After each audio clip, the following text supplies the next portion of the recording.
Praise lord. మన ప్రియ ప్రభువు రక్షకుడైన యేసుక్రీస్తు పేరిట మీ అందరికీ దీవెనలు శుభములు కలుగునుగాక. ఈరోజు దేవుని వాక్యము యెషయా గ్రంథము 40వ అధ్యాయము 31వ వచనాన్ని ధ్యానం చేసుకుందాం. యెహోవా కొరకు ఎదురు చూచువారు నూతన బలం పొందుదురు.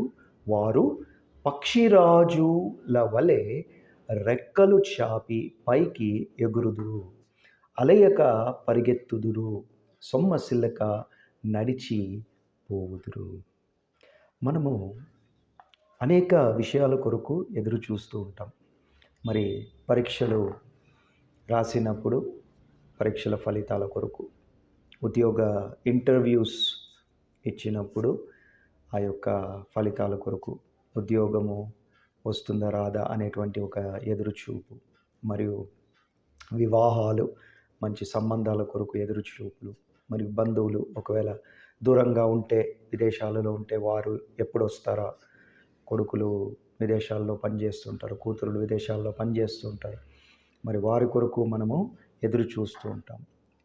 కొన్ని సందర్భాలలో ఇవి అనుకున్న ఫలితాలు మనకు రాకపోతే మనము బలము ఉండే బలాన్ని కూడా మనము కోల్పోతూ ఉంటాం. అందుకే దేవుని వాక్యం ఏం చెప్తున్నదంటే, యెహోవా కొరకు నీవు ఎదురు చూచినప్పుడు, లోకపరమైనటువంటి వాటి కొరకు మనం ఎదురు చూస్తే ఆ యొక్క బలాన్ని కొన్ని సందర్భాల్లో కోల్పోతూ ఉంటాం, ఆ ఫలితాలను బట్టి. అయితే యెహోవా కొరకు ఎదురు చూచువారు నూతన బలము, ఎలాంటి బలం అంటే నూతన బలంని పొందుకుంటారంట. ఆమెన్, హల్లెలూయా. యోసేపు జీవితంలో ఒక సంఘటన జరిగింది. అది మరి తాను ఒక స్వప్నాలను కనేటువంటి ఒక గిఫ్ట్, ఆయనకు బహుమానము దేవుడిచ్చినాడు. స్వప్నాలను కంటాడు, మరియు ఆ స్వప్నాలకు ఇంటర్ప్రిటేషన్, ఆ స్వప్నాల గురించి విశ్లేషించేటువంటి ఒక అద్భుతమైనటువంటి గిఫ్ట్, బహుమానాన్ని దేవుని యొద్ద నుండి యోసేపు పొందుకుంటాడు. ఒక స్వప్నాన్ని ఆయన చూచి ఆ స్వప్నాన్ని వెళ్ళి తన సహోదరుల దగ్గర, మళ్ళీ తల్లిదండ్రుల దగ్గర ఆయన వివరిస్తాడు. వివరించినప్పుడు తన సహోదరులు అతని మీద కోపాన్ని పెంచుకుంటాడు. అంటే ఈ యొక్క 9 మంది 10 మంది సహోదరులు కూడా అతనికి వచ్చి మొక్కుతారనేటువంటి ఒక స్వప్నాన్ని అతను కంటాడు. ఆ స్వప్నాన్ని వారికి విశ్లేషించి చెప్పినప్పుడు వారు ఇష్టపడరు, మరియు యాకోబు కుమారుడైనటువంటి యోసేపును యాకోబు ఎక్కువగా ప్రేమిస్తాడు, ఆఖరి వాడని. మరియు రేచేలుకు పుట్టినటువంటి, రాహేలుకు పుట్టినటువంటి సంతతి అని ఎక్కువగా యాకోబుకు ప్రాధాన్యతనిస్తాడు. అప్పుడు సహోదరులు అది సహించుకోలేక ఒక అవకాశం కొరకు ఎదురు చూస్తూ ఉంటారు. ఒకానొక సందర్భంలో అతను ఒంటరిగా దొరికినప్పుడు యోసేపును గుంతలోకి పడేస్తారు. అక్కడ నుండి ఐగుప్తు దేశానికి ఒక బానిసగా అమ్మివేస్తారు. ముఖ్యంగా అతన్ని చంపాలనేటువంటి ఒక ఆలోచన వారికి ఉండింది. కానీ ఒకానొక సహోదరుడు అది అడ్డుకొని, అతను మన రక్తము, అతన్ని చంపాల్సినటువంటి అవసరం లేదు అని ఐగుప్తు దేశానికి బానిసగా అమ్మేస్తారు. అక్కడ యోసేపు మరి దేవునిపై ఆధారపడతాడు.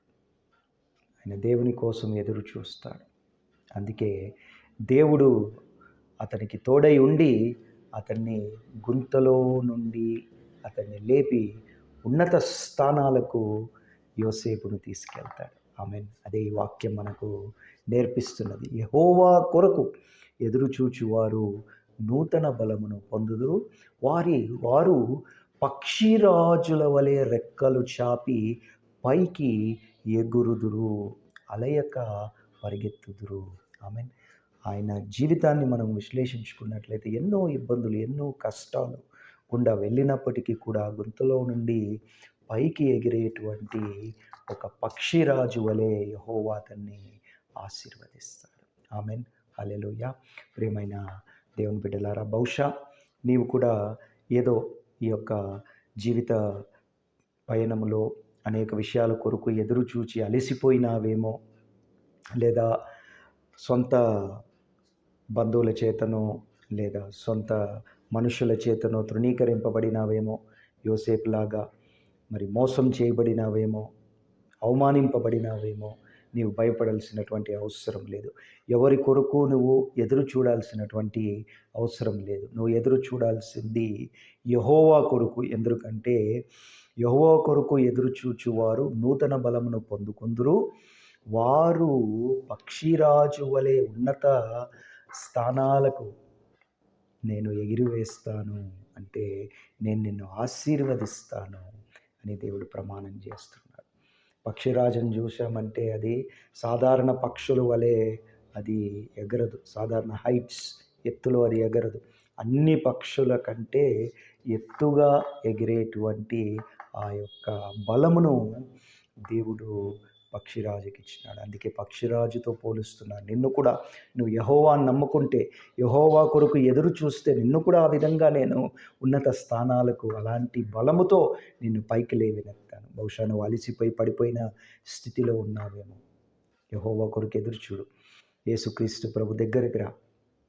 నా దగ్గరకు వచ్చి వారిని నేను ఏమాత్రమును త్రోసివేయనని దేవుడు ప్రమాణం చేస్తున్నాడు. భయపడద్దు, నిరాశ చెందద్దు. యెహోవా దగ్గరికి రా. ఆయన బలాన్ని ఆశ్రయించు, ఆయన నమ్ముకో.